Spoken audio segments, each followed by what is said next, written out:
नमस्कार, एक बार स्वागत है आपका आवाज़ अड्डा वीकेंड स्पेशल में। और हमने डिस्कस किया, चर्चा किया कि मल्टी बैगर स्टॉक चुनना बहुत मुश्किल नहीं है। आप थोड़ी सी मेहनत करें, थोड़े से रूल्स फॉलो करें तो मल्टी बैगर स्टॉक को चुना जा सकता है। तो हमने एक लंबा एपिसोड इसमें किया जिसमें मल्टी बैगर कैसे चुना जाए, क्या क्या ध्यान रखा जाए, ये आपको सिखाने की कोशिश की। हमने ये भी कोशिश की थी कि आप इस बात से मुतमईन हो जाएं, आश्वस्त हो जाएं कि ये बहुत कठिन काम नहीं है, आसान तरीके हैं जिससे चुना जा सकता है। और जब भी हम कोई स्टॉक चुनते हैं तो हमेशा ये दिमाग में ख्याल होता है कि ये 5 गुना, 10 गुना, 20 गुना होगा। अब वो अलग बात है कि वो 20% चला या 30% चला, तो उसका दोष अपने सिलेक्शन प्रोसेस को देना चाहिए, ना कि अपने इस थ्योरी को कि मल्टी बैगर चुना नहीं जा सकता। एक रिकैप दिखाते हैं आपको कि हमने पिछले हफ्ते क्या डिस्कस किया था, जिससे आपको अंदाज़ा लगे। और फिर आज जो आप लगातार ट्विटर पे मुझसे पूछ रहे थे कि तरीका तो बता दिया लेकिन अब मल्टी बैगर ही बता दो। हालांकि प्रॉमिस ये था कि आपको खुद सीख के ढूंढना है, लेकिन चलिए पहली बार ही हम कर रहे हैं तो इसलिए इस बार हम आपकी मदद करेंगे, आपको मल्टी बैगर स्टॉक्स बताएंगे आज के शो में। लेकिन पहले देखिए हमने क्या डिस्कस किया था, एक रिकैप दिखाते हैं आपको। मल्टी बैगर स्टॉक कैसे चुना जाए, आज इस सबसे बड़े सवाल का जवाब ढूंढने की कोशिश करते हैं। और मुझे विश्वास है कि शो खत्म होते होते मैं आपको कन्विंस करा दूंगा कि मल्टी बैगर ढूंढना पॉसिबल है, बिल्कुल पॉसिबल है, असंभव कुछ भी नहीं है। स्मॉल कैप से आ सकता है, बड़े कैप से भी आ सकता है। और हमने देखा है कि डिफरेंट इन्वेस्टर्स अपने डिफरेंट स्टाइल से लेके मल्टी बैगर चुनते हैं और सारे फॉर्मूले चलते हैं। तो सबसे पहली चीज सबसे ज्यादा रिक्वायर्ड है, देन एनीथिंग एल्स जो भी हम सारे पैनलिस्ट रिकमेंड करें, वो होता है टाइम। अगर आपने टाइम स्पेंड नहीं किया तो कोई भी तरीके से आप मल्टीबैगर नहीं बना सकते लाइफ में। खुद की इनहेरेंट कैपेबिलिटी, यानी तब हम बात करते हैं मैनेजमेंट की। और जहां पर पे सबसे बड़ा क्वेश्चन आता है कि प्रमोटर की क्वालिटी कैसी है और आपके फाइनेंशियल रेशियोज क्या उस कैपेबिलिटी को रिफ्लेक्ट कर रहे हैं। तो एक जब आप सोल्यूशन देते हैं साथ में अच्छे ब्रांड के साथ, इन फाइनेंशियल रेशियोज के साथ, तब ये मल्टी बैगर जो है स्टॉक बनता है। मैनेजमेंट बहुत ज़रूरी है, उसके आंख में सपने होने चाहिए, पेट में आग होनी चाहिए कि मुझे अपनी कंपनी को बहुत बड़ा बनाना है और उसके लिए लगातार काम करता रहे। Smaller companies with high vision and probability को पकड़ा तो उसमें रियल मल्टी बैगर बनेगा 10x, 50x, 100x, 200x, 300x and 10,000x। तो ये हमने कोशिश की थी, रिकैप आपको दिखाया कि आप ढूंढ सकते हैं किन किन पैरामीटर्स में, जिसमें कुछ चीज़ें बहुत महत्वपूर्ण हैं जो आपने सुनी थी पिछले शो में। आप जाके दोबारा से वो शो देख सकते हैं, इस शो को देखने से भी पहले या बाद में भी देख सकते हैं कि आपको चुनने के तरीके क्या रखने। साथ ही कुछ चीज़ें जैसे कैपिटल एलोकेशन बहुत ज़रूरी है। मान लीजिए आपने कोई बहुत अच्छा स्टॉक ढूंढ ही लिया और आपने उसके 5 शेयर खरीदे, अब वो 5 गुना भी हो गया ना तो आपको कुछ पैसा नहीं बनेगा, अफसोस करेंगे कि। तो कैपिटल एलोकेशन बहुत ज़रूरी है। प्लस जिस कंपनी को आप चुन रहे हैं उसके अंदर प्राइसिंग पावर होनी चाहिए, जिसको टेक्निकल लैंग्वेज में मोट कहते हैं, वो होना चाहिए। तो ये 1-2 पॉइंट हमारे पिछले डिस्कशन से कैरी फॉरवर्ड हैं, जो रह गए थे उन पर भी हम बातचीत करेंगे। मेहमानों से आपका परिचय कराएं। अभय जी हमारे साथ मौजूद हैं स्टूडियो में, पाइपर सेरिका फाउंडर। साथ ही हमारे साथ आशीष चतुर्मोता जी हैं, जेम फाइनेंशियल्स के फंड मैनेजर हैं। और अभिषेक अग्रवाल जी रॉकस्टार कैपिटल के। आप सबका सर बहुत बहुत स्वागत है। गुरमीत जी आज चूँकि ट्रैवल कर रहे हैं तो वो हमारे साथ अवेलेबल नहीं हो पाएंगे, उनको किसी दिन और पकड़ेंगे और मल्टी बैगर तो लेंगे। वादा तो वादा है, वो सब पूरा करना पड़ेगा। इससे पहले कि हम आप लोगों से स्टॉक पे डिस्कस करें कि कौन से स्टॉक मल्टी बैगर हो सकते हैं, 2 पॉइंट मुझे और आपसे डिस्कस करने। कैपिटल एलोकेशन कितना इंपॉर्टेंट है भाई जी? ये बहुत बहुत इंपॉर्टेंट है। मैं कहूँगा जितने पैरामीटर्स हम देखते हैं, कैपिटल एलोकेशन एक ऐसी चीज़ है जो 2 चीज़ें आपको बताता है। एक तो जो मैनेजमेंट है वो कितना इंटेलिजेंट है और उसका बिजनेस में कितना कॉन्फिडेंस है। जो ग्रोथ बिजनेसेस होते हैं, जो मल्टी बैगर्स बनते हैं, वो कोशिश करते हैं कि ज़्यादा से ज़्यादा कैपिटल अपने बिजनेस में डिप्लॉय करें क्योंकि उनको दिख रहा है ग्रोथ। जो कंपनीज ग्रो नहीं कर रही हैं वो स्टेडी स्टेट पे हैं, वो कैपिटल वापस करते जाते हैं। तो वो डिफरेंस दिखता है कि कैपिटल एलोकेशन जो कैपिटल बन रही है बिजनेस में वो कहाँ जा रही है। दूसरा एक ये भी दिखाता है कि जो मैनेजमेंट का इंटेंशन क्या है, क्या वो शॉर्ट टर्म अपसाइड के लिए जा रहे हैं या लॉन्ग टर्म के लिए इन्वेस्ट कर रहे हैं। क्योंकि कई मैनेजमेंट जो होते हैं अच्छे, जिनका लॉन्ग टर्म पर्सपेक्टिव होता है, वो कैपेक्स में जिसका अभी रिटर्न नहीं मिलेगा, साल 2 साल 3 साल बाद मिलेगा, उस पर फोकस करते हैं। तो एक तो जो कैपिटल एलोकेशन और क्वालिटी ऑफ कैपिटल एलोकेशन, ये 2 चीज़ें देखनी बहुत ज़रूरी है मल्टी बैगर्स के लिए। क्योंकि जो आप कैपिटल आज एलोकेट कर रहे हैं उसका कंपाउंडिंग रिटर्न आपको 2, 3, 4, 5 साल बाद तक मिलता रहेगा। तो इसके लिए कैपिटल एलोकेशन मुझे लगता है बहुत ही एक इंपॉर्टेंट चीज़ है इन्वेस्टर्स को देखना। कंपनी के लिहाज से, जी अभिषेक जी, पोर्टफोलियो के लिहाज से एक इन्वेस्टर को भी कैपिटल एलोकेशन आना चाहिए, ज़रूरी है ये? जी बिल्कुल, मेरे हिसाब से तो नेसेसिटी है, बिकॉज आपको फाइनली आपकी कन्विक्शन जैसे भी है उस कन्विक्शन के हिसाब से आपने उनको क्या वेटेज दे रखे हैं उसी पे डिपेंड करेगा कि आपकी ओवरऑल रिटर्न कैसे दिखने वाली है। सपोज फॉर एग्जांपल आपने 1 लाख रुपए लगाने हैं और आपने एक फलानी स्टॉक के अंदर में 5,000 रुपये का एलोकेशन कर दिया और दूसरे में आपने एलोकेशन कर दिया 25,000 का, तो अब ये वेट्स ही आपके जो है इतने अलग हैं। अब पता चला कि जो 5,000 जहाँ हमने लगाया वो मल्टीबैगर हो गया, तो वो 3 गुना भी अगर होता है तो 15,000 ही बनता है। तो जैसे आपने ओपनिंग लाइन में कही कि अल्टीमेटली अगर कोई स्टॉक मल्टीबैगर हो भी जाए तो ओवरऑल रिटर्न आपका क्या बना, दिखने में तो एब्सोल्यूट रिटर्न 300% का दिखेगा, वो अच्छा लग रहा है, मगर पोर्टफोलियो लेवल पे आपकी रिटर्न जो है वो इनसिग्निफिकेंट है। सो ये बहुत इंपॉर्टेंट है कि आप अपने पहले वेट्स जो अपने पोर्टफोलियो में होने चाहिए, कैपिटल एलोकेशन वो सही होना चाहिए, आपका बैलेंस्ड होना चाहिए, और आपको आपका कन्विक्शन को तो डेफिनेटली बैक करना होगा जहाँ पे but it should not be in a way जहाँ पे आपने लेट्स से हाई कन्विक्शन पे 80% एलोकेशन आपने उन 2 स्टॉक पे कर दिए और बाकी 8 स्टॉक पे 20%, ऐसा भी नहीं होना चाहिए, बिकॉज नोबडी नोज कि बैलेंस आउट क्या होगा। तो थोड़ा सा बैलेंसिंग ज़रूरी है और एलोकेशन तो डेफिनेटली की एलिमेंट है वेल्थ बनाने के लिए। क्योंकि कई बार ऐसा होता है आशीष जी, हम लोग देखते हैं ना, आप तो फंड मैनेजर हैं, आप सारे लोग फंड मैनेजर हैं, कि बहुत हाई कन्विक्शन आइडिया ढूंढ लिया, अब उसमें एलोकेशन एक बड़ा इंपॉर्टेंट इशू इसलिए भी बनता है कि कितना लगाएं। कुछ लोग ये थ्योरी देते हैं कि भाई देखो एक ही में सब पैसा मत लगा देना, जैसे अभी अभिषेक भी कह रहे थे, उससे आपको मान लो नहीं चला तो नुकसान हो सकता है, या आपने इक्वल डिस्ट्रीब्यूट कर दिया कि मतलब 10 10 10 10 10 में लगा दिया, एक बास्केट बना लिया। ये बास्केट अप्रोच क्या वाकई मल्टीबैगर पैदा कर सकता है? कि जैसे कुछ लोग कहते हैं कि 8 नहीं चले लेकिन 2 ही चल गए तो बहुत बढ़िया बनेगा, होता है ये क्या? तो नीरज जी बिल्कुल, देखिए स्टाइल ऑफ इन्वेस्टिंग है, कई लोग कॉन्सेंट्रेटेड पोर्टफोलियो पे बहुत ज्यादा बिलीव करते हैं, और जब आप कॉन्सेंट्रेटेड पोर्टफोलियो लेते हैं तो हो सकता है 5-6 स्टॉक ले रहे हैं और उसमें 2 स्टॉक भी आपके बहुत ही अच्छे रिटर्न देते हैं, तो ओवरऑल भी पोर्टफोलियोज काफी अच्छे रिटर्न देते हैं। बट यहाँ मैं आपको एक बात कहना चाहूंगा, पीटर लिंच की हम बात करेंगे। पीटर लिंच एक ऐसे फंड मैनेजर थे मैग्नन फंड के, जिन्होंने ऑलमोस्ट 29.2% का कैगर रिटर्न अपने ड्यूरेशन में जनरेट किया, और 29% का जब कैगर आप पोर्टफोलियो में या अपने फंड में जनरेट करते हैं तो ऑटोमेटिकली मल्टीबैगर रिटर्न हो जाता है। बट अगर से आप उनके साइजिंग को देखेंगे, पोजीशन साइजिंग को देखेंगे, तो आप सरप्राइज होंगे कि उनके पास एक समय पे 200 स्टॉक से ज्यादा पोर्टफोलियोज हुआ करते थे। इनफैक्ट अभी के भी हमारे एक रिसेंट बहुत ही जाने माने इन्वेस्टर है जो मिड कैप स्मॉल कैप में काफी जबरदस्त पोजीशंस बनाते हैं, तो अगर से आप उनका भी देखेंगे तो उन्होंने मल्टीबैगर्स काफी बनाए, बट उनके भी जो नंबर ऑफ स्टॉक्स आप देखेंगे उनके पोर्टफोलियो में तो वो 100 से ज्यादा है। तो जरूरी नहीं है कि कॉन्सेंट्रेटेड पोजीशन लेके ही आप अपने पोर्टफोलियो को मल्टीबैगर रिटर्न जनरेट कर सकते हैं। आपने कोई थीम पकड़ी, उस थीम के अंदर में कोई एक स्पेशल स्टॉक आपको समझ में आया तो आपने उसमें एक एलोकेशन किया, दूसरे थीम में कोई दूसरा स्टॉक किया, तो उसके बावजूद, और वो अगर से थीम सारी प्ले आउट होती है, तब भी हो सकता है आपके पोर्टफोलियोज में अच्छे रिटर्न बन सकते हैं। तो मैं तो डाइवर्सिफाइड पोर्टफोलियो के हमेशा फेवर में रहता हूं। मैं कॉन्सेंट्रेटेड पोजीशंस जनरली अवॉइड करता हूं, चाहे कितना भी हमें अच्छा लगे, बट हम एक पोजीशन की उसकी साइजिंग करके रिस्क को उसकी एलिमिनेट करने की हमेशा कोशिश करते रहते हैं। अभी जी, क्या इंडिविजुअल की रिस्क प्रोफाइल इस एलोकेशन में क्या इंपॉर्टेंस रखती है? एग्जाम्पल के लिए मान लीजिए कोई व्यक्ति है और उसके पास 100 रुपये हैं, उसको हाई कन्विक्शन के 4-6 आइडिया दिख रहे हैं, तो वो बेट कर सकता है कि हमको 2-3 मैक्सिमम लेने हैं और पूरा पैसा उसमें डालना है जी। और कोई हो सकता है दूसरे टाइप का, उसकी रिस्क प्रोफाइल डिफरेंट, नहीं मैं इतना रिस्क नहीं लूँगा, पैसा बने चाहे ना बने, तो वो 6 या 10 में डालेगा। क्या ये इस बात पे पूरी तरीके से निर्भर है कि आपकी अपनी रिस्क प्रोफाइल क्या है? मान लीजिए आपके पास 10 तरीके के इनकम के सोर्सेज हैं, उसमें से एक इन्वेस्टिंग है आपका, तो आप ये रिस्क ले सकते हैं कि मैं तो 2 ही स्टॉक में पूरा 100% एलोकेशन करूंगा, पैसा बनेगा तो मोटा बनेगा, नहीं तो नहीं बनेगा, क्योंकि मेरे पास 9 और सोर्सेज हैं हमारे जीवन चलाने के लिए। लेकिन कोई हो सकता है कि नहीं साहब, मेरे लिए तो यही सबसे बड़ा वेल्थ क्रिएशन का तरीका है, अगर इसमें मैं फंस गया तो ये कैसे डिसाइड किया जाए रिस्क प्रोफाइल? जी, इसमें जो आपने बात की रिस्क प्रोफाइल की, वो इस तरीके से कि आपकी लॉस लेने की क्या एबिलिटी है। मैं उसमें दूसरी चीज़ एक और जोड़ूंगा कि आपकी लिक्विडिटी की क्या रिक्वायरमेंट है।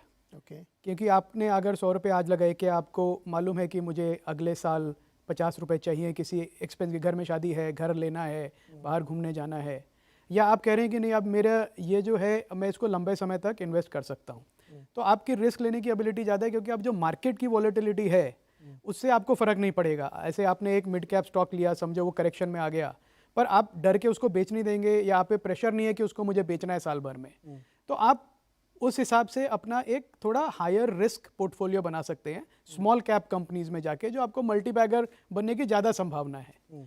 पर अगर आपका रिस्क प्रोफाइल ज़्यादा अग्रेसिव नहीं है, आपको मालूम है कि मेरे लिए 15% की रिटर्न साल दर साल काफ़ी है, तो उसके लिए फिर आपको रिस्क और रिटर्न दोनों को साथ में जोड़ के अपना पोर्टफोलियो बनाना पड़ेगा, क्योंकि आपकी रिस्क लेने की कितनी एबिलिटी है, वही ऑल्सो ये आपको तय करना पड़ेगा मुझे रिटर्न कितना चाहिए।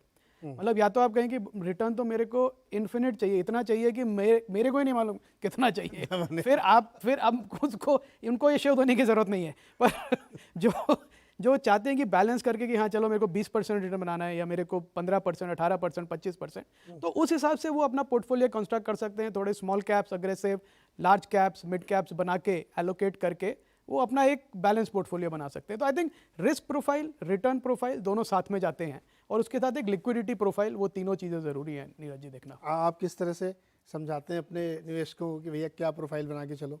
तो नीरज जी, मुझे लग रहा है कि अभय जी ने जो अभी पॉइंट बताया वो एकदम सटीक है, बिकॉज फैक्ट रिमेंस कि ये इंडिविजुअली काफ़ी डिपेंड करता है। देखिए, एक होता है स्टॉक आइडियाज़ पर हम डिस्कस करते हैं, स्टॉक एक अपने आप में एक इनहेरिटेंट रिस्क लेके चलते हैं। ये मैं मानने को तैयार नहीं कि आपने कोई लार्ज कैप में लेट से कोई थ्योरेटिकली कोई स्टॉक आपने ले लिया, लेट से SDFC या बजाज या कोई भी नाम, वो कम रिस्क है, और कोई दूसरा जो स्टॉक है वो कोई छोटा है साइज़ में, तो वो रिस्क है।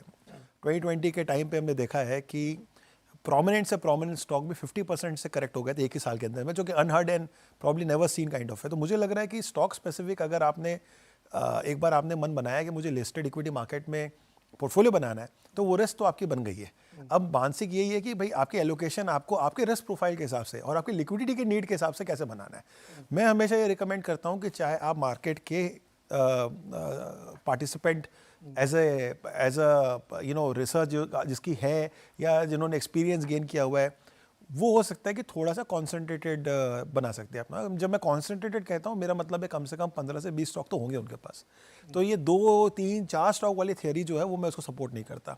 नॉट बिकॉज कि कॉन्फिडेंस क्राइसिस है, बट बिकॉज एक होता है कि भाई हमको कुछ चीज़ें रिस्क भी बैलेंस करके करना होता है। आप रिस्क को अनलिमिटेड लेके नहीं कर सकते, क्योंकि अनलिमिटेड रिस्क का मतलब यही होता है कि फिर आप 100% गलतियाँ करोगे और पैसे नहीं बना पाओगे। और इसलिए बहुत सारे लोग इक्विटी मार्केट्स को नेगेटिव समझते हैं, बिकॉज उनको ये रिस्क मैनेज करना नहीं आता है। सो आई बिलीव कि एटलीस्ट आपके पास एक डिसेंट पोर्टफोलियो होना चाहिए। और अगर आप थोड़े से कंजर्वेटिव हैं, आप नहीं चाहते कि भाई मैं एक बहुत बड़ी वॉलेटिलिटी को देखूं, तब मुझे लगता है ऐसे इन्वेस्टर्स के लिए तो ETF बेस्ट है, या म्यूचुअल फंड्स हो गए, जैसे कि वहाँ पे इन्फॉर्म्ड फंड मैनेजर्स पोर्टफोलियो बनाते रिस्क ले लेकिन मैनेज कर, मतलब जैसे बैंकर जो है ना सबसे बढ़िया उसका काम है रिस्क मैनेज करना। बिल्कुल। Banking is all about lending, हाँ लेंडिंग का बिजनेस पूरा वही है ना। रिस्क जितना अच्छा मैनेज कर लोगे उतना अच्छा बैंक आप चलाओगे।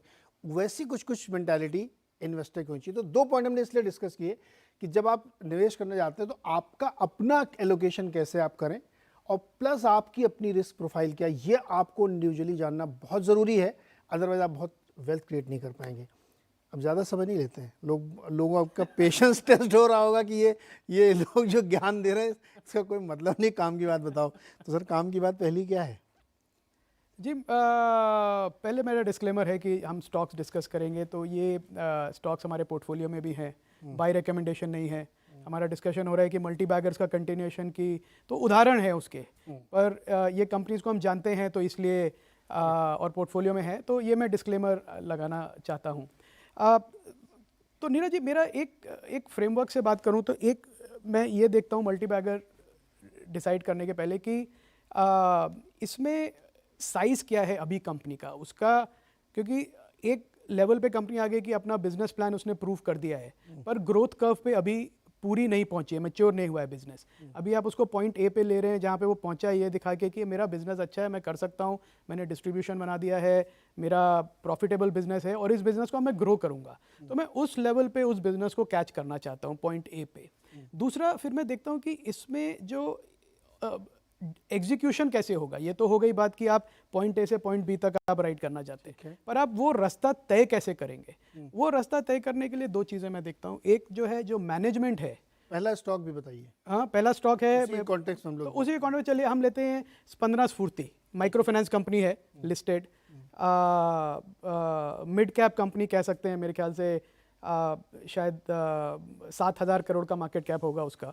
सो उसका मैं उदाहरण देता हूँ कि एक माइक्रो फाइनेंस जो स्पेस है वो इतना बड़ा है और बड़ा हो रहा है, और वो इसलिए क्योंकि जो देश का जीडीपी बढ़ेगा वो एक जो पिरामिड का हम ऊपर के लेवल पे जाएं जहाँ पे सिक्योर्ड बोरोवर्स हैं, आपके जैसे लोग, मेरे जैसे लोग, अभिषेक के जैसे लोग, जो बैंक्स के साथ रिलेशनशिप है, बैंक कहता है कि अच्छा क्रेडिट है, इनको हम जानते हैं, अच्छा कमाते हैं, तो इनका एक ट्रैक रिकॉर्ड है, तो हम इनको पैसा दे देंगे। पर एक बॉटम ऑफ पिरामिड, एक बड़ी संख्या है, जनसंख्या है, जो बिजनेस करना चाहते हैं, एंटरप्रेन्योर, माइक्रो एंटरप्रेन्योर्स हैं, जॉब नहीं लेना चाहते या हम नहीं मिलते हैं, खुद करना चाहते हैं, पर उनको कैपिटल कहाँ से मिले, कौन देगा उनको?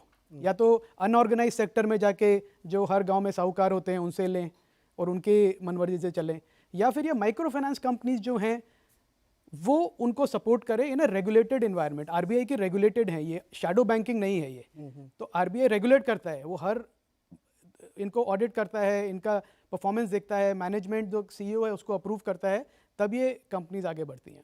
तो माइक्रो फाइनेंस का जो स्पेस है उसका मुझे लगता है अगले 5-10 साल में फिनोमिनल ग्रोथ होने वाला है, क्योंकि हमारे जो देश में एंटरप्रेन्योरशिप है वो सिर्फ ऊपर तक नहीं, स्टार्टअप लेवल इंडिया पे ही लिमिटेड नहीं है, गांव-गांव में है।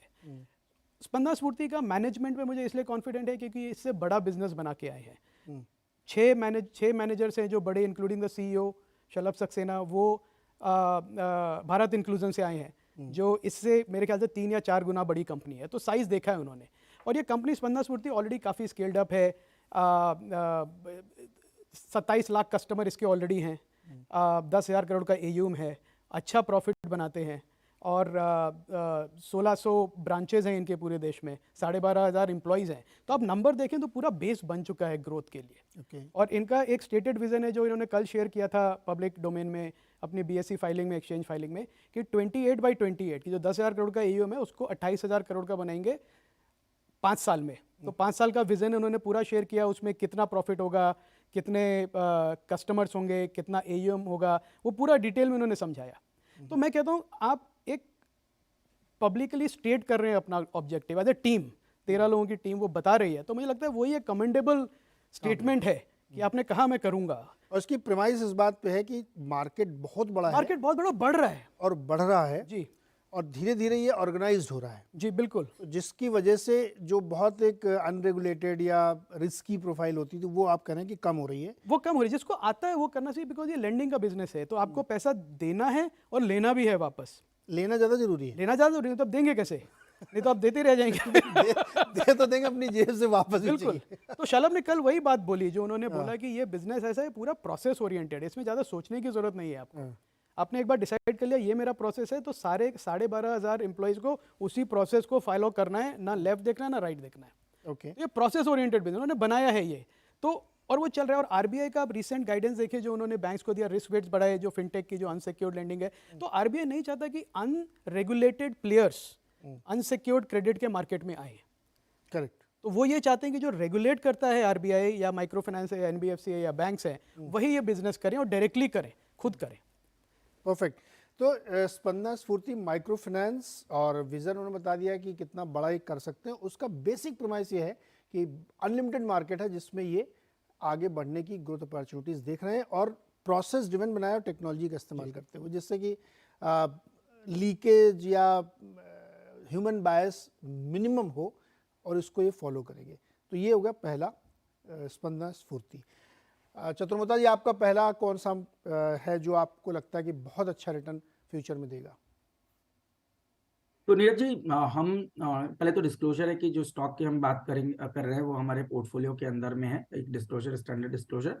और स्टॉक हमें पसंद भी है क्योंकि ये जो पूरा स्पेस है डिफेंस बास्केट, ये हमें काफ़ी ज़्यादा पसंद है। अब इसमें समझने की बात है कि कई बार हमें लगता है कि स्टॉक लास्ट 6 महीने में, 12 महीने में अच्छे मूव आ चुके हैं, तो क्या बड़े रिटर्न बनेंगे। तो हमेशा आप देखिए, जब भी कोई एक साइकिल बड़ी किसी सेक्टर में आती है तो वो कम से कम 3 साल, 5 साल, 7 साल ये साइकिल्स चलती है, और हमें साइज ऑफ अपॉर्चुनिटी एक बहुत ही एक इम्पॉर्टेंट एस्पेक्ट होता है, इस पर ध्यान देना पड़ता है। तो अगर से आप सबसे पहले डिफेंस की बात करें तो इस सेक्टर को मैं अगर से पॉजिटिव तौर पे इसकी बात करूं तो करीब 150 बिलियन डॉलर का ये जो साइज ऑफ अपॉर्चुनिटी आने वाले 4-5 साल में हो जाएगी। और इंडिया का जो डिफेंस कैपिटल आउटले वो करीब 12 से 13% कैगर से ग्रो करेगा। अब आप अगर से देखेंगे कि एशिया के अंदर में चाहे पॉलिटिकल आप जो टेंशन देख ले या टेरिटोरियल जो डिस्प्यूट्स है, इस सबको ध्यान में रखते हुए जो एशिया का ओवरऑल ग्लोबल डिफेंस स्पेंडिंग में शेयर है वो 24% से बढ़ के 34% हो गया लास्ट स्टॉक का 10 नाम, सालों में। स्टॉक का नाम बिल्कुल। तो इस स्पेस में हमें जो स्टॉक काफी पसंद है वो है Bharat dynamics limited. Okay. Bharat dynamics के अंदर में हमें नीरज जी सबसे अच्छी बात ये लगती कि एक तो ये कंपनी की जो आज की टॉप लाइन है वो करीब करीब 2400 करोड़ की है, और वहीं इसकी आप ऑर्डर बुक देखेंगे तो 20,000 करोड़ की ऑर्डर बुक इस समय पे भारत डायनामिक्स की है। 90% जो ये मिसाइल्स बनाते हैं वो इंडिजिनाइजेशन के थ्रू बनाते हैं, तो इसका मतलब बहुत जबरदस्त लोकल प्रोक्यूरमेंट होता है, और लोकल प्रोक्यूरमेंट होने की वजह से कंपनी की ऑपरेटिंग मार्जिन सिग्निफिकेंटली हायर रहती है। अब गवर्नमेंट ने भी इसमें काफी सपोर्ट किया, जैसे कि कई एम्बार्गो लगा दिए इंपोर्ट के अंदर में, कई किसी तरह के लोकल जो R&D है उसको काफी अच्छे से डेवलप किया। और जिस तरह से इसरो और DRDO के साथ में मिल करके ये कंपनियां काम करती है, तो इनको एक बहुत ही अच्छा एक्सेस मिलता है as compare to private players. तो इस वजह से हमें लगता है कि जो PSU डिफेंस कंपनी आई है एक बहुत ही पॉजिटिव स्वीट स्पॉट के अंदर में, और जैसे मैंने कहा कि 10 लाख करोड़ की अपॉर्चुनिटी आने वाले 10 सालों में आपको डिफेंस के अंदर में देखने को मिलेगी। और भारत डायनामिक्स के पास जब ऑर्डर बुक की ऑलमोस्ट 10 टाइम्स है करंट टॉप लाइन के, तो ये एक बहुत ही अच्छी रेवेन्यू विजिबिलिटी क्रिएट करता है। तो हमारा मानना है कि कोई भी ऐसा सेक्टर जो GDP आपकी 6-7% ग्रो हो रही है और वहां पे हम 15 से 20% की टॉप लाइन की ग्रोथ एक्सपेक्ट करते हैं, और क्योंकि इंडिजिनाइजेशन होगा तो मार्जिन ज्यादा स्पीड से अच्छी आती है। इसको हम ऑपरेटिंग लीवरेज कहते हैं, जहां पे अगर से टॉप लाइन 15% से बढ़ रही है और प्रॉफिटेबिलिटी 15 से ज्यादा बढ़ रही है, तो ये मतलब कहीं ना कहीं ऑपरेटिंग लीवरेज भी बहुत जबरदस्त इन कंपनियों को मिलेगा। और साइज ऑफ अपॉर्चुनिटी जिसकी हमने पहले भी चर्चा की थी, जैसे पॉलीकैप के अंदर में साइज ऑफ अपॉर्चुनिटी काफी बढ़ गई थी, तो ये जब साइज ऑफ अपॉर्चुनिटी किसी सेक्टर के अंदर बनती है तो उनके जो प्लेयर्स हैं उनको बहुत ही क्लियर एक एडवांटेज देखने को मिलता है, और जो मुझे लगता है इस समय भारत डायनामिक्स जैसी कंपनी के अंदर वो पॉजिटिव ट्रेंड हमें देखने को नजर आ सकता है। दो इसमें सवाल है सर। नो डाउट कि इसमें बहुत बड़ी अपॉर्चुनिटी है, और इंडिया में अभी जो भी डिफेंस की पूरी स्टोरी है वो बजटेड एलोकेशन को रिप्लेसमेंट की स्टोरी है। अभी तो फॉरेन से पैसा आया ही नहीं है, जो कि आएगा, और मैन्युफैक्चरिंग हब के तौर पे तो बहुत बड़ा एक स्पेस ये क्रिएट होगा। इस पर तो बिल्कुल 100/100 टिक मार्क है। लेकिन जनरली जो हम लोगों से लोग पूछते हैं कि एक तो डिफेंस के स्टॉक चल बहुत गए, तो उनका ये बड़ा कॉमन क्वेश्चन होता है, बहुत चल गया यार, आप वही वाला बता रहे हो। दूसरा कि चूंकि इनके पास ऑर्डर बुक 6-6 साल 8-8 साल आगे तक की है, इवन HAL के पास देखिए तो कितने सालों की आगे की ऑर्डर बुक है, क्या एग्जीक्यूशन का कोई चैलेंज होगा इनके सामने? कैपेक्स करना पड़ेगा बड़ा?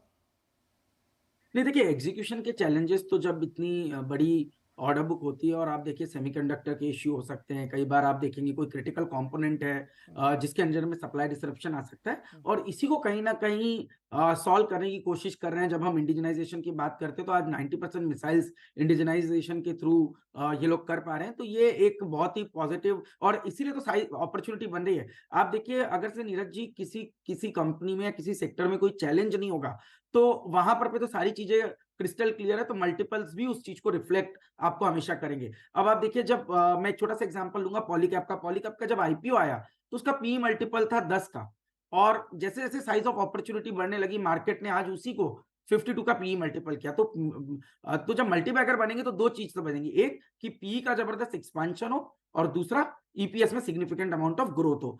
PE का एक्सपांशन इस वजह से होगा क्योंकि आपकी मार्जिन प्रोफाइल जैसे जैसे इंप्रूव होगी तो मार्केट उसको ज्यादा रिवॉर्ड करेगा, और दूसरा मेरा कहना है कि जब तक साइज ऑफ अपॉर्चुनिटी नहीं होगी या ऑर्डर बुक नहीं होगी तब तक आपकी टॉप लाइन ग्रोथ कहां से आएगी। तो इसके लिए ऑर्डर बुक का होना बहुत एक अहम चीज है, और इसी वजह से हमारा मानना है कि आने वाले कई सालों तक डिफेंस एक बड़ी अपॉर्चुनिटी के तौर पर देखा जा सकता है। बिल्कुल सही। ये आप दोनों लोगों की उसमें एक बड़ी कॉमन चीज़ है कि स्केलेबिलिटी का कोई चैलेंज नहीं, कितना भी स्केल अप आप करो, स्काई इज द लिमिट वाली बात है यहाँ पे। तो ये एक बहुत पॉजिटिव फैक्टर इसमें जा रहा है। और महंगा तो चूंकि अब लोग लाइन लगा के ले रहे हैं तो महंगा हो गई। अभिषेक जी, जेम क्या है आपका? मुझे तो लगता है नीरज जी सभी जेम है जो हम डिस्कस कर रहे हैं। पहला जेम मगर क्योंकि मल्टी बैगर की बात हो रही है और हम भी क्योंकि एक PMS चलाते हैं तो हमें भी एक रिसर्च करके काम करना होता है। डिस्क्लेमर ऑलरेडी आपके स्क्रीन पे होंगे तो मैं वो रिपीट नहीं करूँगा। काम के मुद्दे पे आते हैं तो मेरा पहला रिकमेंडेशन जो मुझे लगता है कि देखने जैसी बात है इस कंपनी में वो है IDFC लिमिटेड। अभी ऑलरेडी अभय जी ने भी एक फाइनेंशियल इंस्टीट्यूशन का नाम लिया, तो ऑफकोर्स क्योंकि बैंकिंग में जैसे कि हमने कहा प्रोसेस बन जाता है, फिर बात आती है स्केल की। 150 करोड़ की पॉपुलेशन है हमारी, तो यहाँ पे बैंकिंग नीड्स अभी भी बहुत ही अंडर सर्व्ड है। सो मुझे लग रहा है कि कोई भी आप अच्छा नाम अगर आप ले लें जो एक डिसिप्लिन वे में अगर अपनी बुक को बिल्ड करें तो वहाँ पे पैसा बन जाएगा। यहाँ ज़्यादा अक्ल लगाने वाली बात नहीं है। अब IDFC क्यों? IDFC की कमाल की हिस्ट्री रही है। IDFC पहले एक इंफ्रास्ट्रक्चर फोकस्ड सेगमेंट पे ही काम करता था। बहुत बड़ी बुक होती थी। 2014 से पहले इकोनॉमी आस्था इतनी ग्रेट नहीं थी, तो ऑफ कोर्स उसके जो राइट डाउन्स आए उसको लेकर बैंक ने बहुत हद तक NPA में हिट लिया। फिर एक टाइम आया जहाँ पे कैपिटल फर्स्ट जब आया उसने मर्ज किया IDFC के साथ और बन गया IDFC फर्स्ट। इन दोनों ने साथ साथ में करके अब इनके बीच में भी आ गया मर्जर, तो मतलब अब एक ही एंटिटी बच जाएगी जो कि IDFC। इससे अब क्या हुआ है कि इन्होंने जो इनकी जो बुक है वो अब इंफ्रास्ट्रक्चर से हटकर अब बन गई है पूरी तरह से कंज्यूमर फोकस्ड। तो जो कंज्यूमर लोन है वो इनका मेन फोकस बन गया। आज की डेट में इनकी जो बुक साइज है वो 1.8 लाख करोड़ की जो है वो असेट बेस है इनकी, which is a very very sizable, और इनकी मार्केट कैप है 20,000 करोड़ की। So you have ample scope also to expand. अब इन्होंने लास्ट 5 साल में क्या किया, जब नया मैनेजमेंट आया लास्ट 5 साल में इन्होंने अपने निम पे बहुत फोकस किया। तो इनकी जो निम है जो एक टाइम पे 3% होती थी आज हो गई है 6%। 6% की निम बहुत अच्छे नंबर मानी जाती है प्राइवेट बैंकिंग स्पेस पर अगर आप देखें, मगर इनकी प्राइस टू बुक अभी भी है 2x। सो वहाँ आपको वैल्यूएशन का जो है एक जो है कंफर्ट जो है बन गया। ग्रोथ की बात करें, मैनेजमेंट ने खुद अपने कई सारे कमेंट्रीज में कहा है कि 15 से 18% की सालाना ग्रोथ वो जो है वो इस सेगमेंट में दिख रहा है, जहाँ उनका असेट बेस बढ़ता चला जाएगा। अगर हम बात करें आने वाले समय में तो अगले 7 साल तक तो उनको पता है कि इंडिया की जो कंज्यूमर बेस है वो कितनी बड़ी है और कितनी एक्सपांड होने वाली है। तो इन्होंने जो सेगमेंट अपना पकड़ा हुआ है वो सेगमेंट है स्टेडी ग्रोथ का, और उसमें इन्होंने जो अपनी फाइनेंशियल डिसिप्लिन लेके आए हैं उसका बेनिफिट इनको अब आगे लॉन्ग टर्म में मिलना है। फाइनेंशियल डिसिप्लिन एक ले मैन में अगर बात करें तो कैसे देखा जाता है? एक पॉइंट अभी हमने डिस्कस किया, पैसे तो लगा दिए आपने, रिकवर कैसे करेंगे? वापस भी तो लेने। तो GNPA और NPA का नंबर 0.5% है, 0.52, which is according to me is a very good number considering the history of this bank, जो एक ज़माने में क्या स्थिति थी। तो ये जो मर्जर इनका हुआ है ये एक पॉजिटिव हुआ, और अब एक ही सिंगल एंटिटी होने से साइज़ का एक इनको एडवांटेज मिलेगा। एक सिस्टम इन्होंने बना लिया, एक फोकस सेगमेंट पकड़ लिया है। मुझे लग रहा है कि इस सारे जो एक होता है कि भाई आपके पास साइज़ होना चाहिए, आपके पास मार्केट अपॉर्चुनिटी होनी चाहिए, आपके पास प्रोसेसेस होने चाहिए एंड वैल्यूएशन का कंफर्ट होना चाहिए। तो ये सारे फैक्टर को देखते हुए मुझे लगता है कि IDFC for a longer term can be a good horse to take a bet on a financial institution sector. 2 financial क्या गए, स्पंदना और जी। IDFC, और इनके जो हेड हैं जो इसको रन कर रहे हैं इस समय वो बहुत ही जाने माने बैंकर हैं, नाम आप लोग जानते ही होंगे। और उन्होंने वाकई मतलब इसको रिटेल की तरफ, इंस्टीट्यूशन से रिटेल की तरफ, कॉर्पोरेट से लाके बड़ी कमाल की। और उससे पहले उनका ICICI बैंक में भी, फ्यूचर जनरली भी बहुत अच्छा रिकॉर्ड था। तो नो डाउट कि 2 आपको फाइनेंशियल इंस्टीट्यूशंस मिले और एक आपको डिफेंस की स्टोरी मिली, जो ये दोनों स्टोरी इंडिया की बहुत प्रॉमिसिंग स्टोरीज हैं। अब जी दूसरा स्टॉक जी, आपने एक छोटा सा इशारा किया था जब आशीष जी बात कर रहे थे कि वैल्यूएशन की ये तो चल गया है स्टॉक, हाँ, ये बहुत कॉमन क्वेश्चन लोग पूछ लेते हैं। तो पूछा तो बिल्कुल ठीक बात। पर मेरा भी एक मानना है कि आप मल्टीबैगर आप हर तरह से ढूंढ सकते हैं। हमने पिछली बार शो में भी डिस्कस किया था, कोई बहुत सारे फॉर्मूला हैं। आप महंगा स्टॉक लेके वो और महंगा या ग्रोथ कर्व पे जा रहा है। मुझे पर्सनली लगता है कि अगर हम ऐसे ही नॉन कंसेंसस नाम को पकड़ लें जो अभी ग्रोथ कर्व पे जा रहा है, जिसने काफ़ी मेहनत करी है पर अभी पॉपुलर नहीं है, बाद में पॉपुलर होगा, तो आपको एक मल्टीपल एक्सपेंशन, मल्टीपल एक्सपेंशन भी मिलता है उसमें और अर्निंग्स ग्रोथ भी मिलता है, तो मल्टीबैगर बनना आसान हो जाता है। तो उसी का एक स्टॉक है जो हम काफ़ी समय से ट्रैक कर रहे हैं, वो है अमारा राजा बैटरी, जिसका नाम अभी चेंज होके अमारा एनर्जी हो गया है। और वो नाम चेंज हुआ, वही स्टोरी है, वही रिफ्लेक्ट करता है कि क्या हो रहा है उस कंपनी में। तो जो दर्शक हैं गाड़ी में, स्कूटर में बैटरी डालते हैं, तो 2 ही ऑप्शन है लार्जली मार्केट में, एक एक्साइड ले लें या आप हमारा एमरॉन ले लें, यही 2 प्रोडक्ट्स मिलते हैं। तो उस इंडस्ट्री में ऑलरेडी एक कंसोलिडेशन है, 2 ही प्लेयर हैं उसमें, तीसरे के आने की संभावना बहुत कम है। अब क्या हो रहा है नीरज जी कि हम एक तरफ देख रहे हैं कि ऑटोज़ का जो ग्रोथ है वो तो हो रहा है ज़बरदस्त, अब गाड़ियाँ बिक रही हैं, 2 व्हीलर बिक रहे हैं, हर महीने नए रिकॉर्ड बन रहे हैं उसमें। पर उसमें जो लेड एसिड बैटरीज लगती हैं अभी, वो ये 2 प्लेयर बनाते हैं। तो एक गारंटीड मार्केट है जो बढ़ रहा है, क्योंकि ये कभी ना कभी वापस नई बैटरी, पुराने जो बिके वो आएंगे नई बैटरी के लिए, जो नए बिक रहे हैं वो उनमें बैटरी लगी, तो एक स्टेडी ग्रोथ है। प्राइसिंग पावर इतना ज़्यादा नहीं है, कमोडिटी ड्रिवन है, 8 से 9% का प्राइसिंग ग्रोथ रहता है। पर स्टोरी अब इसमें क्या है, वो ये है कि जो मार्केट है वो माइग्रेट कर रहा है इलेक्ट्रिक व्हीकल्स की तरफ, ईवी की तरफ। उसके लिए चाहिए लिथियम आयन बैटरीज। अभी ये बनाते हैं lead acid battery. Lithium ion एक बहुत ही कॉम्प्लेक्स और डिफरेंट तरह की बैटरी है, जो अभी इंडिया में 99% इंपोर्ट होता है चाइना से लार्जली, बिकॉज चाइना के पास वो फ्यूल सेल्स हैं जो इंडिया में लाके असेंबली होती है, उसकी बनते नहीं है। अभी भी ईवी बैटरी इंडिया में नहीं बनती हैं, असेंबल होती हैं, और उसमें लोग अपना बैटरी मैनेजमेंट सिस्टम लगा के थोड़ा उसको एफिशिएंसी के साथ प्ले करते रहते हैं। सरकार का बहुत बड़ा फोकस है यूएस की तरह। यूएस ने कहा है कि आप कह रहे हैं इसके थ्रू ईवी की स्टोरी प्ले कर ईवी की स्टोरी आप प्ले कर सकते हैं। और दूसरी रिसाइकलिंग की स्टोरी, अभी सरकार ने कहा है कि आप जो भी बैटरीज में आप लेड यूज कर रहे हैं 3 साल के बाद, वो 100% रिसाइकल्ड होना चाहिए। ओके, तो ये इन्होंने अपना ऑलरेडी रिसाइकलिंग का प्लांट भी लगा दिया है। तो 3 स्टोरी इसमें, एक तो लेड एसिड बैटरी तो कोर बिजनेस है, वो ग्रो हो रहा है। दूसरा आपका ईवी का प्ले है, और तीसरा आपका रिसाइकलिंग का प्ले है। तो मुझे लगता है जिस मल्टीपल पे ये स्टॉक अभी है, मेरे ख्याल से 16 के आसपास का मल्टीपल है इसका, वो कैप्चर नहीं कर रहा है इसका फ्यूचर अपसाइड। शायद मैनेजमेंट ज़्यादा बात नहीं करता, इसलिए भी हो सकता है। पर जब परफॉर्मेंस दिखेगी तो मुझे लगता है ये डेफिनेटली कंपनी रीरेट होगी, प्लस अर्निंग एक इशू भी था चित्तूर और तिरुपति वाले प्लांट का, वो मेरे ख्याल में सॉल्व हो गया शायद। देखिए ये चीज़ें हो जाती हैं सॉल्व। मुझे लगता है कि जो मैनेजमेंट स्ट्रांग हो, इतने सालों से बिजनेस कर रहा है, वो देर सबेर ये सब प्रॉब्लम सॉल्व कर लेता है, सॉल्यूशन ढूंढ लेता है। तो नहीं, उसका एक इन्होंने रिप्लेसमेंट किया शायद तेलंगाना में। तेलंगाना में गीगा फैक्ट्री इन्होंने लगाई है, 9,500 करोड़ रुपए खर्च गीगा करना है फैक्ट्री जो ईवी सेल्स की, ईवी बैटरीज की जो इन्होंने लगाई है। एक बहुत बड़े प्लेयर आने वाले हैं यहाँ पे, हाँ कुछ उधर खेला हो सकता है क्या? नहीं हो सकता है, क्यों नहीं हो सकता। आई थिंक इंडिजिनाइजेशन पे पूरा फोकस है गवर्नमेंट का। गवर्नमेंट कह रहा है कि आप बेचिए, लोकल मार्केट में बेचिए, आपको जो बेचना है बेचिए, जो आप कोई भी कंपनी है, पर बनाइए यहाँ पे, बनाइए यहाँ पे, बनाइए यहाँ पे। वो एक है, बनाना आपको यहाँ पे है। तो अमर राजा बैटरी, 2 ही बैटरी है, कि एक्साइड और एक अमर राजा, और इस पे आप कह रहे हैं अमर राजा बेट करना चाहिए, क्योंकि ये ईवी का प्ले एक तरीके से हो सकता है। मुझे लगता है कि जो मैं पढ़ रहा हूँ इनके बारे में, जो मैं समझ रहा हूँ मैनेजमेंट से, इनका थोड़ा ज़्यादा मुझे लगता है फोकस है ईवी पे और रिसाइकलिंग पे। और ये ईवी और रिसाइकलिंग दोनों बड़े बिजनेसेस होने वाले हैं। जैसे हम बात कर रहे हैं कि जो अगले 5 साल 10 साल में देखें मेगा ट्रेंड में जिसमें हम प्ले कर रहे हैं, तो इसमें मुझे लगता है ये दोनों मेगा ट्रेंड के पार्ट हैं। और इसमें पूरा सपोर्ट रहेगा गवर्नमेंट का, पॉलिसी सपोर्ट रहेगा, क्योंकि वो भी चाहते हैं कि जितना इंडिया में बने, जितना इंडिया में रिसाइकिल हो, वो उतना अच्छा है। ओके, ये रिसाइकलिंग वाले तो एक और, ये तो खैर बैटरी रिसाइकलिंग करेंगे, एक और डिफरेंट रिसाइकलिंग स्टोरी चल रही, कभी किसी दिन और बात करें। उसमें भी जो पेट कोक बॉटल को रिसाइकल करके कपड़े बन रहे हैं आजकल, उसमें 2-3 कंपनी बहुत मैसिव काम कर रही। खैर वो डिफरेंट स्टोरी, हम उसको कभी और बात करेंगे। तो अमर राजा एनर्जी, ये है ईवी का एक प्ले ले सकते हैं इससे आपके, और अभी हाईली अंडर वैल्यूड है। चतुर्मोता जी, आपका दूसरा स्टॉक। जी, तो अगेन नीरज जी, डिस्क्लोजर है कि स्टॉक हमारे पोर्टफोलियो में, और इसको हमने चर्चा भी की है कई बार आपके चैनल पे, और स्टॉक है SJVN।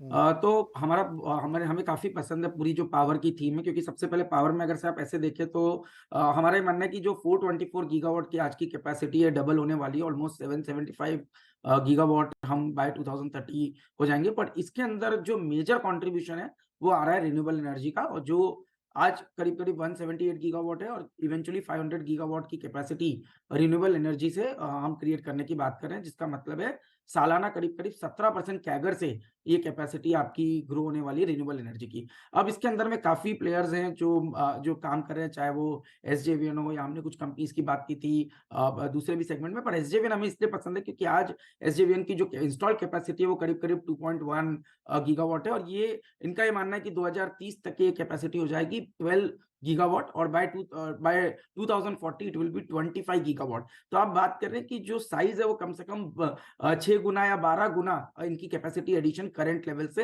होने जा रही है। अब आप देखेंगे बैलेंस शीट की स्ट्रेंथ, तो बैलेंस शीट की स्ट्रेंथ बहुत ही प्रॉमिसिंग है।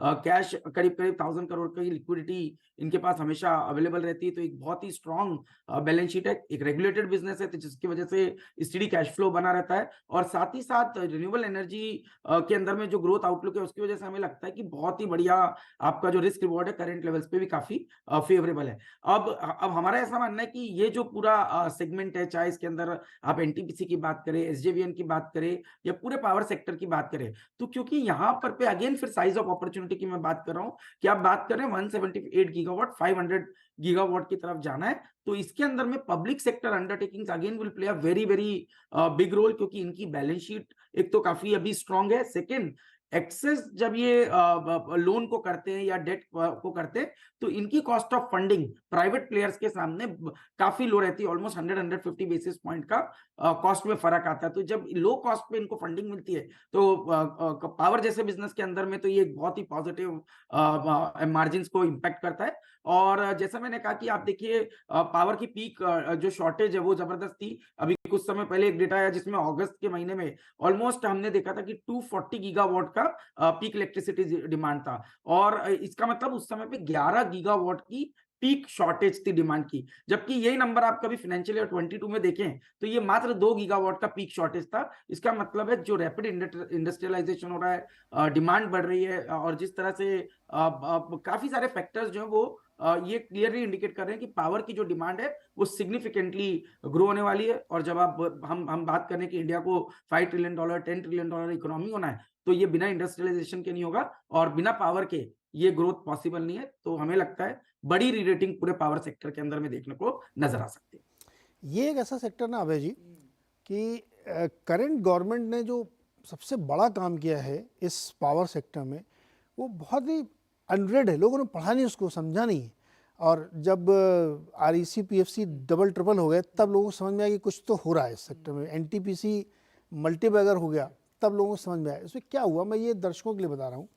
एक बिजली कानून सरकार लेके बहुत पहले ना मोदी जी उदय बॉन्ड लेके आए थे, तो वो आए गए लोग क्या गवर्नमेंट की पॉलिसी ध्यान से पढ़ते नहीं है।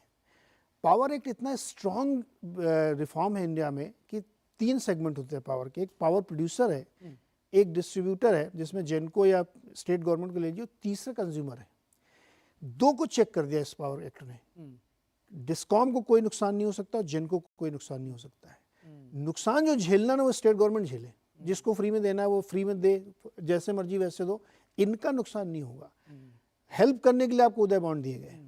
इसीलिए मैं देख रहा हूँ कि पावर फाइनेंसिंग कंपनीज में ज़बरदस्त रैली है, पावर जेनकोज में ज़बरदस्त रैली है। और दूसरा बड़ा कारण जो भी आशीष जी बता रहे थे, कंजम्पशन पैटर्न बहुत बड़ा है। बिल्कुल, आप मतलब दिन भर आप यूट्यूब देखते हो, 4 बार मोबाइल चार्ज करते हैं, अपना बिजली चार्ज हो रहा है ना सर। फिर गाड़ियाँ भी लेके आ गए आप, वो भी चार्ज करेंगे, स्कूटर भी चार्ज करेंगे, 24 घंटे बिजली चलाएंगे, सीरीज़ देखना तो उसमें भी कंजम्पशन। तो पावर कंजम्पशन अनइंटरप्टेडली बहुत तेज़ी से बढ़ा है।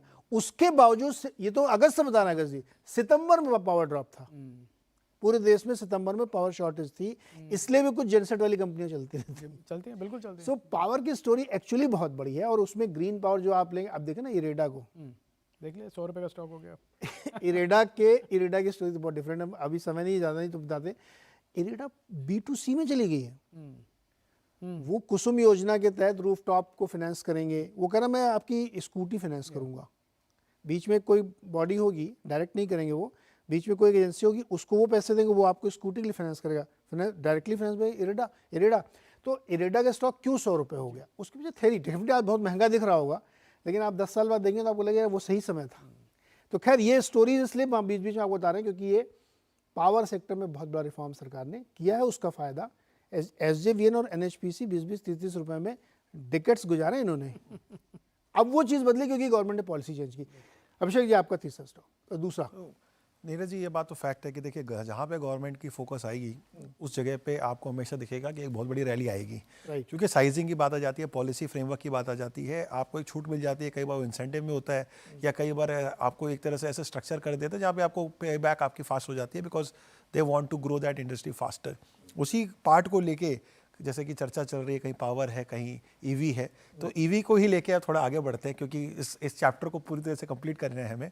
वो है हमारा जो मेरा नेक्स्ट रिकमेंडेशन है, वो है सोना प्रिसीजन फोर्जिंग।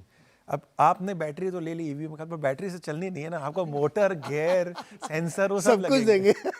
तो उसी के लिए ये कंपनी सोना प्रिसीजन, जिसके पास आज के डेट में आप देखें रेवेन्यू है 3000 करोड़ का, मगर जो ऑर्डर बैकलॉग है, जिनके पास ऑर्डर बुक है वो है 22,000 करोड़ का। आपके पास इसका मतलब ऑलमोस्ट अगले 7 साल तक की जो ऑर्डर बुक है वो बनी हुई है।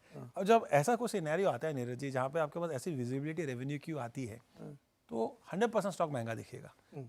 आप इतनी बड़ी स्टोरी को इतने सस्ते में तो नहीं ले सकते। नहीं बिल्कुल नहीं है। तो हमें ये समझना पड़ेगा कि एक साल के हिसाब से कुछ चीज़ों को देखेंगे तो आपको लगेगा कि क्योंकि मल्टीपल हम एक साल के फ्रेमवर्क पे देखते हैं, कभी भी आप उसको 7 या 10 ईयर के फ्रेमवर्क पे नहीं देखते। तो लॉन्ग टर्म में जब चीज़ों को आप अनफोल्ड होते हुए देखते हैं तो एक्चुअल वैल्यू बनती है। So one should not get carried away only by looking at price to earning multiple और price to book momentary, because ऐसी साइजिंग अपॉर्चुनिटी डिकेड्स की होती है। ईवी की स्टोरी जो कहीं नहीं जाने वाली, हम खुद ही देख रहे हैं कि किस तरह से कंजम्पशन बढ़ रहा है। कार्स वाले जितने भी हैं सब लोग ईवी लेके आ रहे हैं, 8-8, 10-10 मॉडल जो है वो एक साल में प्लान कर रहे हैं। यहाँ इस कंपनी की खासियत क्या है? ये कंपनी ऑफ कोर्स आप देख रहे हो कि एक तरह से आप मोटर गेयर सेंसर, ये इसकी एक प्राइम फोकस है जो ये बनाती है। इसके अलावा इसके पास है टेस्ला का ऑर्डर। हमें पता है कि टेस्ला इंडिया में आ रहा है and they have a confirm entry and of course उसकी जो ऑर्डर बुक है वो ऑलरेडी है। तो अगर किसी ने टेस्ला का ऑर्डर लिया हुआ है, उस कंपनी की क्या लेवल होगी या सिस्टम्स होंगे वो ये दर्शाता है। So it's a very good strong company in terms of having that infrastructure. तो ऑटो एंसिलरी में मुझे ये बेट बहुत ज़्यादा स्ट्रॉन्ग लग रही है। अब एक पॉइंट हमने कवर किया, नॉर्मली ऐसे केसेस में क्या होता है कि ये कमोडाइज हो जाती है, मार्जिन नहीं मिलता। ऑटो एंसिलरीज की एक मार्जिन की इशू आ जाती है बिकॉज अल्टीमेटली आप हो कौन, आप OEM आप आगे कर रहे हो, मार्जिन का प्रेशर आता है। इस कंपनी के अंदर में मार्जिन का प्रेशर है नहीं। एबिटडा मार्जिन है 25% का, जो कि itself can show you that how well they are in their processes, जिसके वजह से इस तरह का मार्जिन आ रहा है। तो आपको दो चीज़ चाहिए होती है, एक वो चाहिए आपको स्केल, राइट, दूसरा how do you protect your margin, right. अगर हमने ये दो चीज़ अचीव कर ली तो उसके बाद कुछ ऐसा रहता नहीं है जो आपको नेगेटिव दिखे, अनलेस प्रोसेसेस में कहीं गलती कहीं हो जाए या मैन्युफैक्चरिंग में कहीं फ्लॉ आ जाए या गवर्नमेंट की पॉलिसी बदल जाए, जो अभी फिलहाल दिख रही है कि गवर्नमेंट की पॉलिसी भी बहुत ही फेवरेबल ईवी की तरफ। वो चाहते ही हैं कि भाई ईवी जो है देश में बढ़े ताकि हमारा कंजम्पशन जो ये ऑयल इंपोर्ट हम करते हैं या कोल बेस्ड पावर प्लांट्स है वो घटे और हम लोग ज़्यादा से ज़्यादा इलेक्ट्रीफाइड वर्जन में जाए। सो ये मेरा एक इसमें एक पॉइंट रहेगा। एंड अनदर पार्ट इज़ कि अगर मैं इसकी ईवी की कंपोनेंट इसकी बैकलॉग में देखूँ ना कि एक आपकी ऑर्डर बुक तो आपने बता दी, उसमें ईवी कितना है, तो 78% of the order book is EV, right. So EV play अगर आपको करना है तो ये ईवी का फोर फ्रंट है, जहाँ पे आपने अगर एक बार बैटरी पे प्ले कर ली तो बैटरी के अलावा आपको और जो भी सब कुछ चाहिए तो ये कंपनी आपको दे देती है, except chassis and of course. EV car है? Yes, I drive one. आपके पास है ईवी मेरे कार? पास डीजल की बड़ी एसयूवी है, उससे मेरा कोई लेना देना नहीं कि मैं पोर्टफोलियो में क्या और मेरी नहीं अभी आशीष चतुर्वेदी आपके पास ईवी गाड़ी है क्या? नहीं, डीजल वाली है। तो स्कोप ऑफ अपॉर्चुनिटी बड़ी है अभी भी नीरज जी। मैंने इसीलिए सर्वे किया। देखिए हमारे स्टूडियो में बैठे हुए लोगों के पास सिर्फ एक के पास है, तो अपॉर्चुनिटी कितनी बड़ी साइज की है। बिल्कुल, उसमें बैटरी भी लगेगी, उसमें कंपोनेंट भी लगेंगे। टेस्ला आ रहा है तो आपकी वाली कंपनी का तो कुछ हो सकता है। बिल्कुल नहीं हो सकता, क्यों नहीं हो सकता? बिकॉज इंडिया अभी जैसे अब एप्पल ने अनाउंस किया कि वो सेमीकंडक्टर जो चिप्स बनाते हैं वो कोरियन KDI करके कंपनी है, उसको वो इंडिया ला रहे हैं सप्लाई चेन मैनेज करने के लिए। वो कह रहे हैं कि इसको भी $700 मिलियन का इन्वेस्टमेंट करा के।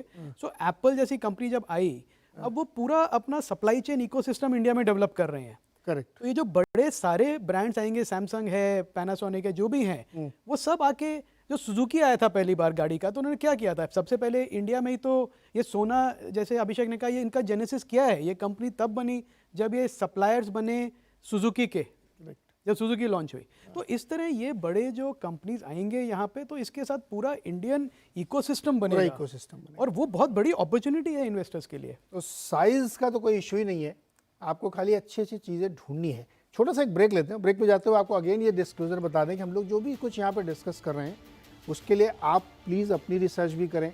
ये अब लोगों की राय है, ये अपने पोर्टफोलियो में है या क्लाइंट को उन्होंने सजेशन दिया हो सकता है। आप भी कोई निवेश करें तो आप एक इंडिपेंडेंट राय ज़रूर किसी से लें, एकदम ब्लाइंडली आप हमारी बात को बिलीव ही ना कर लें जिससे कि आपको लगे। छोटा सा एक ब्रेक के बाद लौट के आते हैं। अभी 3 और स्टॉक्स डिस्कस करने एक एक।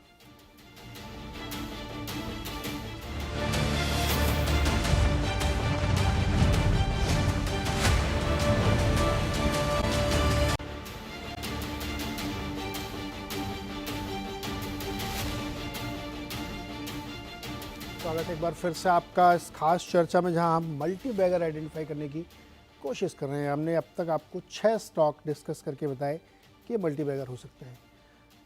अगला लास्ट थर्ड वन, अगर ये जो अभी तक चर्चा हुई, आई थिंक ये बहुत ही यूज़फुल चर्चा है और मेरे लिए भी इन्फॉर्मेटिव चर्चा है। एक दो पॉइंट जो निकले, जो मुझे मालूम है इंट्यूटिवली, पर अब डिस्कस हो रहे हैं। और जैसे आपने कहा, पॉलिसी सपोर्ट क्या है गवर्नमेंट का क्या डायरेक्शन है, क्योंकि वो एक बहुत बड़ा नया मार्केट ओपन करता है। आपने पावर की बात करी, और उसी में एक और गवर्नमेंट का इनिशिएटिव है घर घर जल, जिसमें कि वो चाहते हैं कि हर घर में नल से जल हो, हर घर में।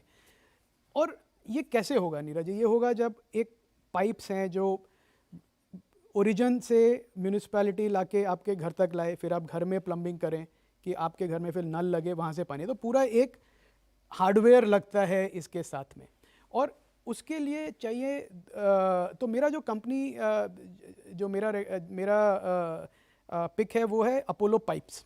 एक स्मॉल कैप कंपनी है, 2700 करोड़ का मार्केट कैप है, और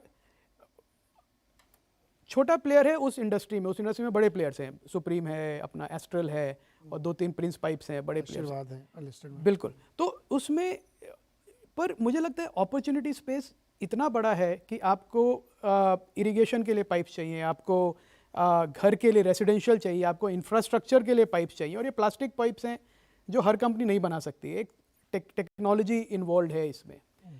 दूसरा है कि बाथरूम फिटिंग्स, तो अपोलो पाइप्स बनाती है प्लास्टिक के नल, जो बिकते हैं करीब 50 रुपए की एवरेज प्राइस पे, आप समझ लीजिए। जो आज का जो अभी गांव में लगते हैं वो है 12-15 रुपए के नल, वो टूट जाते हैं। आप जाए छोटे शहर में भी जाए, नल से पानी लीक हो रहा है, लोगों ने कपड़े बांधे हुए, टूट गया, कपड़ा बांधा हुआ है लोगों ने। ट्रेनों में आप चले जाइए, वो प्लास्टिक के हैं सारे, वो सस्ते हैं। तो लोग कहते हैं कि अच्छा, अगर 50 रुपए मुझे ऐसा नल मिल जाए जो गारंटी दे रहा है कि टूटेगा नहीं, ऑलमोस्ट मेटल का है, जो मेटल का 800 रुपए का आता है, उसके सामने 50 रुपए का ये लगा देता हूँ। वो एक बहुत बड़ा अपॉर्चुनिटी स्पेस है प्लास्टिक के बाथरूम फिटिंग्स का। तो मुझे लगता है अगेन हम कह रहे हैं कि छोटी कंपनी ग्रोथ कर्व पे जा रही है, और Apollo pipes APL Apollo group की सिस्टर कंपनी है, और एपीएल अपोलो हमारे पोर्टफोलियो में मेरे ख्याल से 10 साल से है, 20 बैगर से ज़्यादा हो गया होगा अपने आप। एग्जीक्यूशन में हमें कोई डाउट नहीं है उस ग्रुप का, जो वो कर सकते हैं। एपीएल अपोलो जो है वो मेटल पाइप्स में है, स्ट्रक्चर स्टील पाइप्स में, और ये प्लास्टिक पाइप्स में है। तो मुझे लगता है ये कंपनी ऐसी है जो ग्रोथ कर्व पे जा रही है, driven by innovation, distribution, brand building, good product quality, pricing, customer उनको क्या है, उनको आइडिया है। 50 करोड़ का भी पीएटी है, जो मुझे लगता है कि बढ़ के, मतलब अभी बड़ा नंबर बोलूँ तो लोगों को ऑकवर्ड लगेगा, पर मुझे लगता है 500 करोड़ का वो पीएटी बनाना 5-6 साल में, अपॉर्चुनिटी स्पेस, एग्जीक्यूशन कैपेबिलिटी दोनों देखूं तो कोई बड़ी बात नहीं है। तो मेरा ये एक पिक रहेगा। ओके, अपोलो पाइप्स, और ये प्लास्टिक के पाइप्स बनाते हैं और नल से जल वाली योजना के बड़े बेनिफिशियरी हो सकते हैं, और ये एक स्टॉक है, आपको रडार पर रखना चाहिए। अभिषेक जी, अगला थर्ड वन आपका। तो नीरज जी, जैसे हम बात कर रहे हैं कि गवर्नमेंट का फोकस कहाँ पे रहा, हमने पावर डिस्कस किया, हमने ईवी डिस्कस की, हमने डिफेंस डिस्कस किया। एक और ऐसा स्पेस है जहाँ गवर्नमेंट की बहुत बड़ी फोकस रही है, वो है health care. Correct. Health care एक कोई भी इकोनॉमी का बहुत ही इंटीग्रल पार्ट होता है।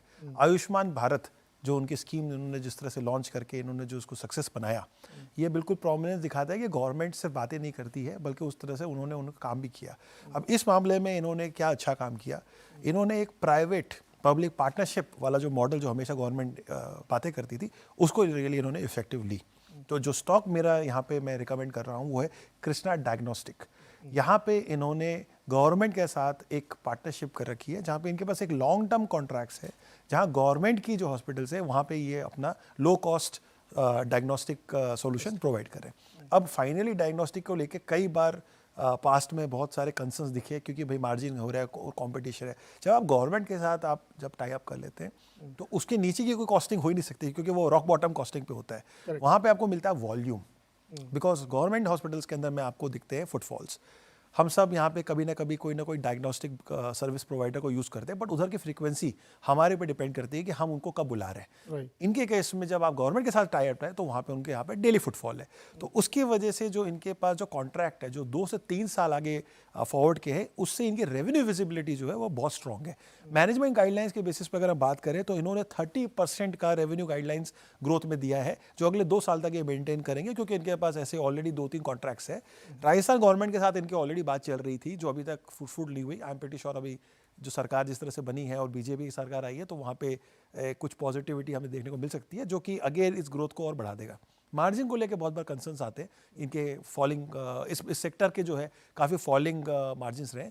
इनके केस में अभी भी जो है इन्होंने 25% का गाइडलाइंस दिया हुआ है EBITDA margin, which is again an a very good number to defend. मुझे लग रहा है कि कोई भी कंट्री, इंडिया जैसे कंट्री में अगर आप 20% से ऊपर का एबिटा मार्जिन मेंटेन कर पा रहे हैं तो बिल्कुल सालाने वाली बात है, बिकॉज ये इतना ईजी नहीं है मेंटेन करना, आपको अपने स्ट्रक्चरल कॉस्ट को कम रखना पड़ता है। सो मुझे ये सारी पॉजिटिव्स इसमें लगी। इनके पास ऑलरेडी 14+ स्टेट्स के अंदर में प्रेजेंस है, सो प्रेजेंस वाइज भी दे आर देयर, एंड मात्र 2000 करोड़ की मार्केट कैप है। तो आप देखेंगे कि एक कंपनी जिसकी सिर्फ 2000 करोड़ की मार्केट कैप है और अब ये पीपीपी मॉडल में काम कर रहे हैं, तो अभी 2-3 स्टेट के साथ शुरू किया है, बट ये सक्सेस जैसे जैसे होगा तो ये और स्टेट्स में जाएंगे। तो मुझे लग रहा है कि इंक्रीमेंटल लेवल पे, जहाँ पे ग्राउंड लेवल पे भी आपके पास इतना बड़ा पॉपुलेशन है कैटर करने के लिए, गवर्नमेंट का फोकस भी है और आपकी भी कैपेबिलिटी है इसको डिलीवर करने के लिए, हर तरह से मुझे लगता है ये कंपनी एक इनेबलिंग फैक्टर है for a multi bagger for going forward in times to कम।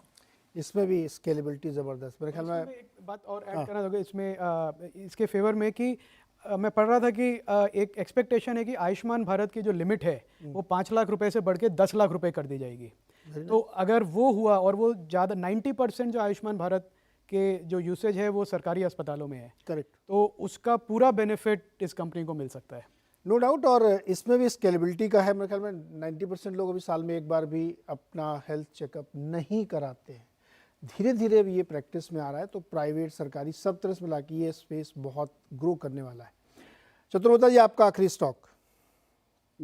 तो ये मेरा एनबीएफसी में पूनावाला फिनकॉर्प जो स्टॉक है हमें काफी पसंद है। तो इसको 3 तरह से मैं डिफाइन करूंगा। एक तो स्ट्रॉन्ग पेरेंटेज, सेकंड है आपका साइज ऑफ अपॉर्चुनिटी, और तीसरा है टेक्नोलॉजिकल एज।